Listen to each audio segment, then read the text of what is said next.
इहा जेका सूरी पासा जे दावत ऐं ज़िक्र जी ॻाल्हि गणक बंगले वारी इहा ॿुधायो। हाँ सही वाह इब्राहिम फ़कीर साईं बा वो शाम की सीता से वो दस रहंदे से आगे थींदे मांग थींदे इतना तो ज़िक्र ते आओ नमाज वारा पढ़नि न ज़िक्र नमाज पढ़े न तो ज़िक्र अजी ज़िक्र ते घुंदा हा तो पाण अल्लाह मदद में छाए ज़िक्र इमामत कौन कंदा नमाज जी ज़िक्र जी नमाज जी इहो थोरो सम्झा माना इहो तूं गणक बंगले जी ॻाल्हि थो करी हाँ, गणक उते पाण ख़ैर जो अंदरि ज़िक्र जी पाण पिया अंदरि कनि जमायत ॿाहिरि आहे हाँ जमा न न बंगले का अंदर के बाहर अवां पीसे सिधा जी ज़ात कयो पिया ॾिसो पिया हाँ हाँ पीछे के ये जगह आगे से कारण से सब पूजा पाण कुर्सी ते वेठा हूंदा न, न, साहब न, दादा न, न, वेठा न, हूंदा। हीअ ज़िक्र जी ॻाल्हि थो करे हा साईं इहो ॿुधाए हा मुसल विछाए हा साईं ये पाण अॻिते रहंदा हा कीअं पाण शुरूआति कई ज़िक्र जी इहो सॼो करे ॿुधाए ये तक पाण रहंदा हिन मार तस्वीर हथ में हाँ तस्वीर जी साईं हा हाँ जिक्र कंदा पर जिक्र कंदा एडी तस्वीर ला ला ला ला तो छे ही न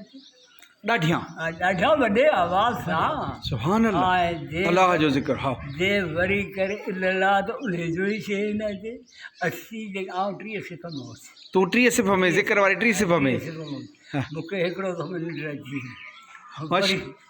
वरी साल थी वियो पोइ ज़िक्र वारी और मुंहिंजो चाचो वरी चाचे जे ॼमो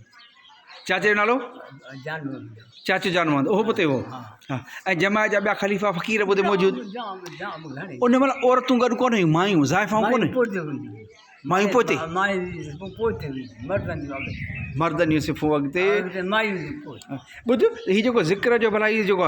हल्के वारो को गोल दाइरो हो या जीअं न न हे सिर्फ़ सिफ़ हुई सिर्फ़ जीअं निमाज़ जी सिफ़ हूंदी आहे हा हा हा हा ठीकु आहे जेको हुजे माना ईअं चारि तस्वीरूं पाण कयूं पोइ मुराक़बो पोइ इहो सॼो ॿुधाए पोइ मुराक़बो ऐं पोइ मुराक़बो करे मुराक़बो कंदा आहिनि मौज़ूं थींदो सुम्हणी जी हा दुआ पोइ घुरंदा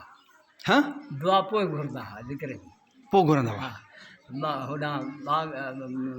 मुराक़बो कंदो आहियां अलाह हो करे हीअं मुराक़बे में ऐं मौज़ूं मौज़ूं बाग इहे बि तो ॾिठो अखियूं ॾिठो हा माना मगरब खां पोइ निमाज़ पढ़ी ज़िक्र ख़ैर जो शुरू थियो मथां सोमाणी जी हिन गुनाहगार अखी ॾिठो सुभान अल्लाह इहे हिन गुनाहगार अखी ॾिठो मथां माना इशा जे आज़ान जो टाइम थी वियो एसी ज़िक्र हलियो पिए हा हा सुभान अल्लाह पोइ नमाज़ पहले कहिड़े महिल ते पढ़ियाऊं कोई बि देरि थी वई पर अज़ान उन महिल आहे आशा जी अज़ान आई पोइ ख़ैर जो पाण मुराक़बो ख़तमु कयो ऐं दुआ घुरी अज़ान हलिजे मुराक़बो ख़तमु करे दुआ घुराऊं हा दुआ घुरी पाण उथी